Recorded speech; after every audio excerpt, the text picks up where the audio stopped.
Obesity से ग्रस्त diabetes के पेशेंट्स का डाइट नियोजन निम्नानुसार होना चाहिए।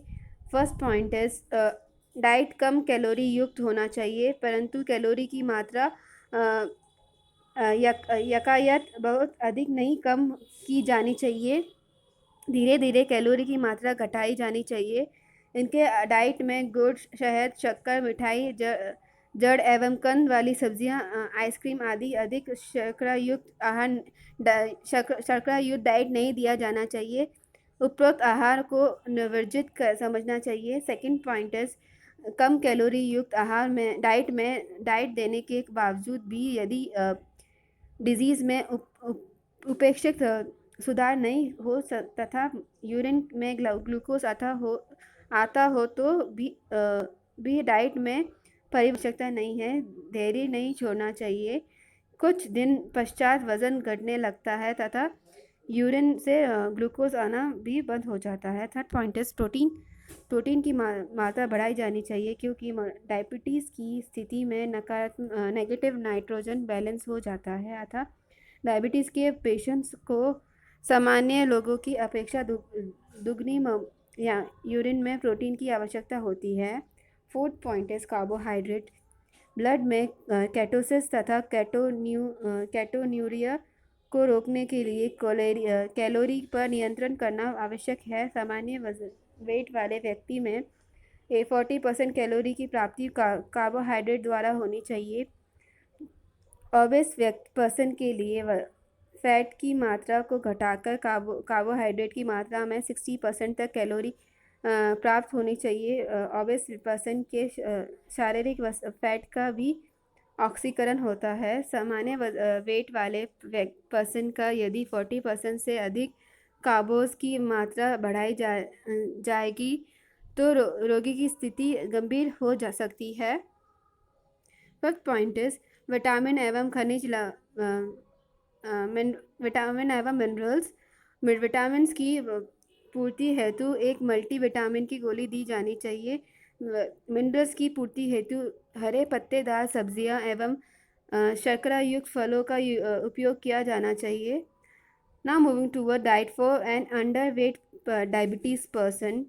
First point is carbohydrate. सामान्य से कम वजन वाले अर्थात अल्प भार के डायबिटीज़ के पेशेंट को पर्याप्त मात्रा में कार्बोहाइड्रेट दिया जाना चाहिए, परंतु साथ ही इन्हें मेडिसिन तथा इंसुलिन का इंजेक्शन भी देना आवश्यक है कि ताकि ब्लड में ग्लूकोज की मात्रा नियंत्रण हो सके।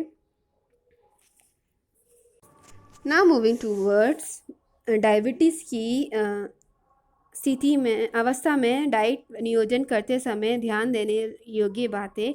फर्स्ट पॉइंट इज अनाज में चावल और मक्का का प्रयोग नहीं करना चाहिए। गेहूँ तथा चना जो मिलाकर उसके आटे की रोटी का उपयोग करना चाहिए। मिश्रित आटे की रोटियां डायबिटीज़ में लाभ पहुंचाती है।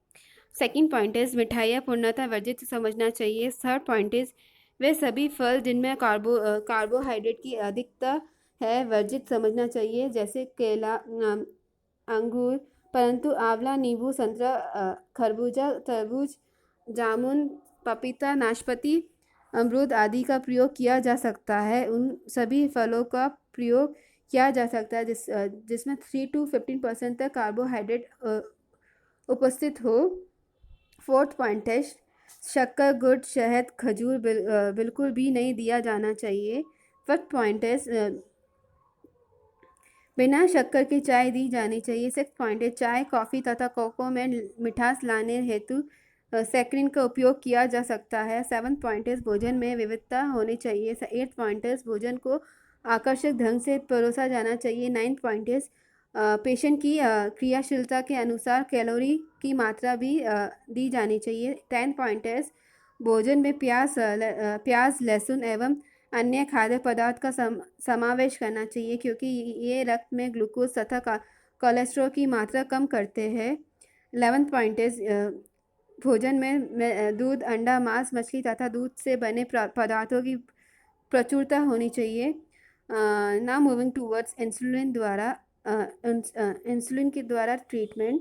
इंसुलिन ब्लड में उपस्थित ग्लूकोज के स्तर को कम करता है, परंतु इसका प्रयोग डॉक्टर की देखरेख में किया जाना चाहिए, क्योंकि इसके प्रयोग में ब्लड शुगर की मात्रा एकदम से कम हो जाने का भय रहता है। इसलिए इंसुलिन का उपयोग ब्लड शर्करा को नियंत्रित करने में सहायक रूप में ही किया जाना चाहिए। इसके अतिरिक्त इंसुलिन की दूसरी बड़ी कमी ये है कि इसे प्रतिदिन इंजेक्शन के माध्यम से रोगी के बॉडी में पहुंचाना पड़ता है, जो कि काफ़ी श्रम साध्य एवं कठिन काम है। मुंह से लेने पर इंसुलिन का प्रभाव निष्क्रिय हो जाता है। एक सामान्य एडल्ट पर्सन में लगभग 14 यूनिट इंसुलिन प्रतिदिन लैंगरहैंस की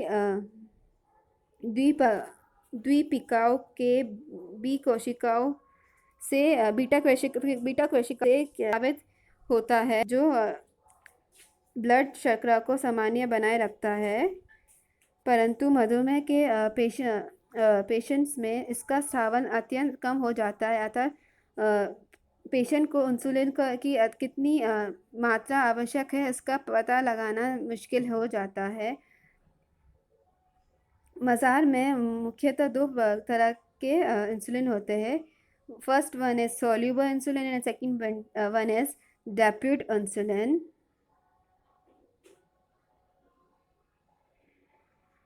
First one is and this first one is soluble insulin. ये स्वच्छ सरल रूप से रहता है, ये अधिक प्रभावी भी होता है, परंतु इसका प्रभाव थोड़ी अवधि यानी 6 आवर्स के लिए होता है। 6 आवर्स के बाद पुनः इसकी आवश्यक होती है। Second point is dilute insulin. ये इंसुलिन धुंधला तथा मिल्क की तरह दिखता है। ये घुलनशील इंसुलिन से ज़्यादा लाभकारी एवं उपयोगी होता है, क्योंकि इसका एक ही इंजेक्शन देने से पूरे दिन का ब्लड में ग्लूकोज स्तर सामान्य बना रहता है। Third point is globin insulin. इसमें घुलनशील इंसुलिन के साथ ही ग्लोबिन नामक प्रोटीन भी होता है। Fourth point is isophane insulin. इसका निर्माण हैगडन ने किया था। इसमें क्रिस्टलाइन इंसुलिन के साथ ही अधिक मात्रा में जिंक तथा कम मात्रा में प्रोटामिन होता है। Fifth point is protamine zinc insulin. इसमें रेवेदार इंसुलिन जस्ता के लवण तथा प्रोटामिन होता है। ये सर्वाधिक प्रभावी इंसुलिन है। Six point is insulin zinc suspensions. इसे लेंटे इंसुलिन भी कहते हैं, इसमें रेवेदार इंसुलिन तथा जिंक लवण होता है। इस इंसुलिन में जस्ता लवण का पीएच जब 7.4 होता है तो अघुलनशील होता है। Now moving towards treatment of diabetes by using medicines. कुछ डॉक्टर्स का मानना है कि डिजीज़ में केवल 2 ही मेडिसिन अत्यधिक प्रभावशाली है। First one is biguanides. ये मृदु प्रकार के डायबिटीज़ तथा एडल्ट्स के डायबिटीज़ के उपचार में काफ़ी उपयोगी होता है। ये लीवर के अलावा बॉडी के अन्य ऊतकों एवं कोशों में ग्लूकोज के संग्रह में वृद्धि करता है। Second one is सल्फोनाइलूरियस।